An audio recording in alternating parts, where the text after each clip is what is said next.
समाख्यापद्धतिः। श्रीमान् वेङ्कटनाथार्यः कवितार्किककेसरी वेदान्ताचार्यवर्यो मे सन्निधत्ताम् सदा हृदि। वन्दे विष्णुपदासक्तम् वन्दे विष्णुपदासक्तम् वन्दे विष्णुपदासक्तम् तमृषिन्ताम् च पादुकाम् तमृषिन्ताम् च पादुकाम् तमृषिन्ताम् च पादुकाम् यथार्था शठजित्संज्ञा यथार्था शठजित्संज्ञा यथार्था शठजित्संज्ञा मच्चित्तविजयाद्ययोः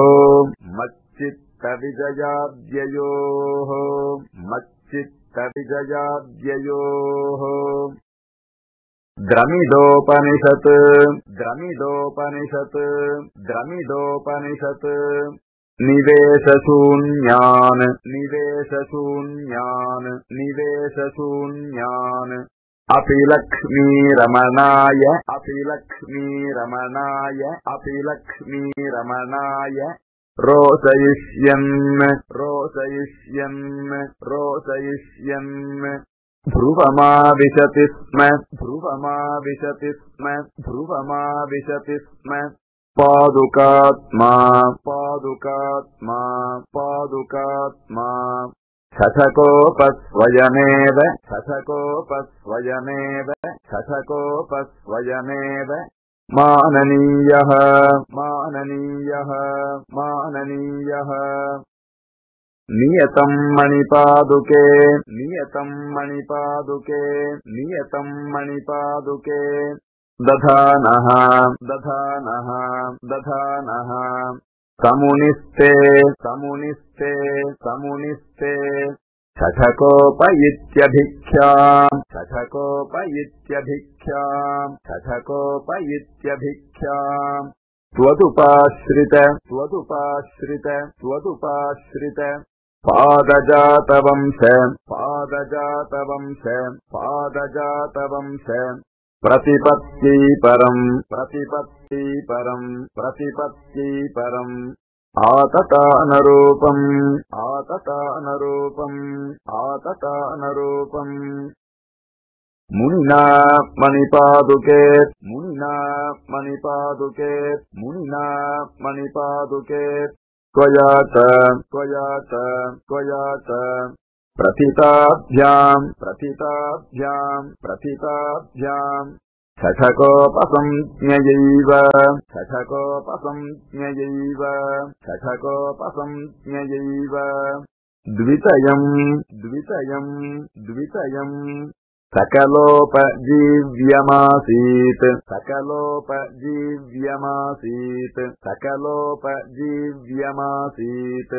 प्रथमेन श्रुतिः प्रथमेन श्रुतिः प्रथमेन श्रुतिः अन्यतस्तदर्थः अन्यतस्तदर्थः अन्यतस्तदर्थः आकर्ण्यकर्णामृतम् आकर्ण्यकर्णामृतम् आकर्ण्यकर्णामृतम् आत्मवन्तः आत्मवन्तः आत्मवन्तः गाथासहस्रम् गाथासहस्रम् गाथासहस्रम् शठकोपसूरेः शठकोपसूरेः शठकोपसूरेः मञ्जुप्रणादाम् मञ्जुप्रणादाम् मञ्जुप्रणादाम् मणिपादुके त्वाम् मणिपादुके त्वाम् मणिपादुके त्वाम् तदेकनामानम् तदेकनामानम् तदेकनामानम् अनुस्मरन्ति अनुस्मरन्ति अनुस्मरन्ति यः सप्तपर्व यः सप्तपर्व यः सप्तपर्व व्यवधानतुङ्गाम् व्यवधानतुङ्गाम् व्यवधानतुङ्गाम् शेषत्वकाष्ठाम् शेषत्वकाष्ठाम् शेषत्वकाष्ठाम् अभजन्मुरारेः अभजन्मुरारेः अभजन्मुरारेः तस्यापि नाम उद्वहनात्वयासौ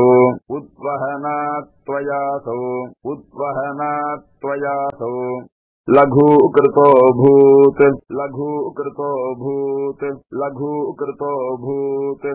छठकोपसूरिः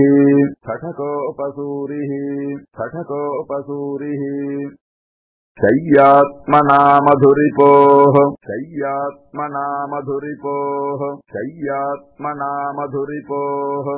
अशिशेषभूता पादाश्रयेण च पुनः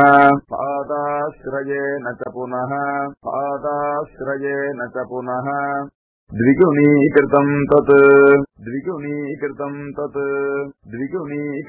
तत् भूयोऽपि भागवत शेषतया तदेव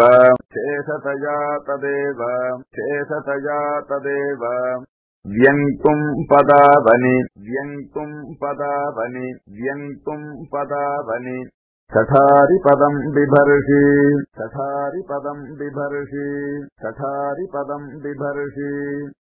पद्येन देवी छठकोपमुनिस्तवासीत्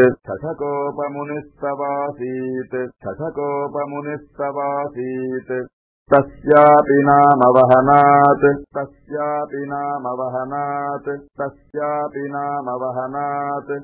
मणिपादुके त्वम्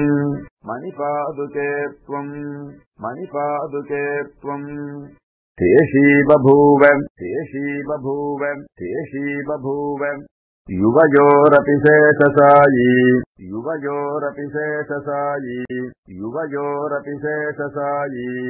तेषं त्वशेषमपि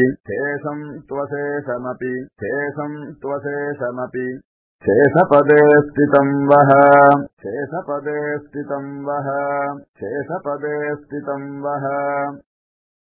विन्ध्यस्तम्भादविहतगतेः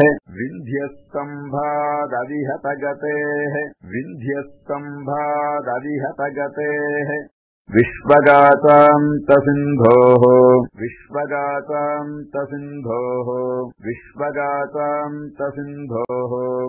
कुम्भीसूनोरसुरकबल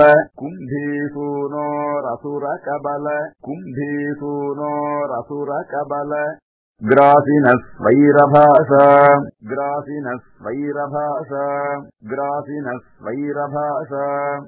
नित्यं जाता सठरिपुतनोः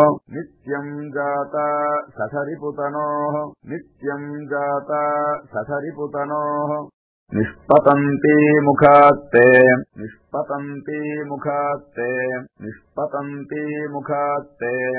प्राचीनानां श्रुतिपरिषदाम्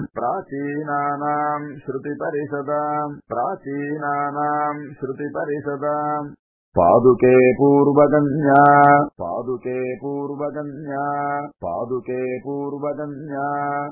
छठकोप इति समाख्या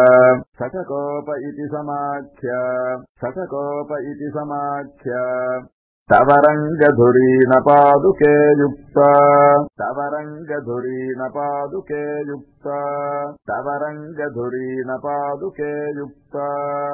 सूते सहस्रमेवम्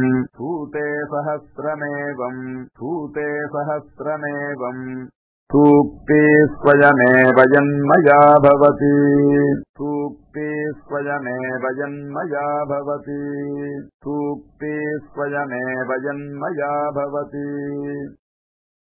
कवितार्किकसिंहाय कल्याणगुणशालिने श्रीमते वेङ्कटेशाय वेदान्तगुरवे नमः। श्री पादुकासहस्रे समाख्या पद्धतिः द्वितीया।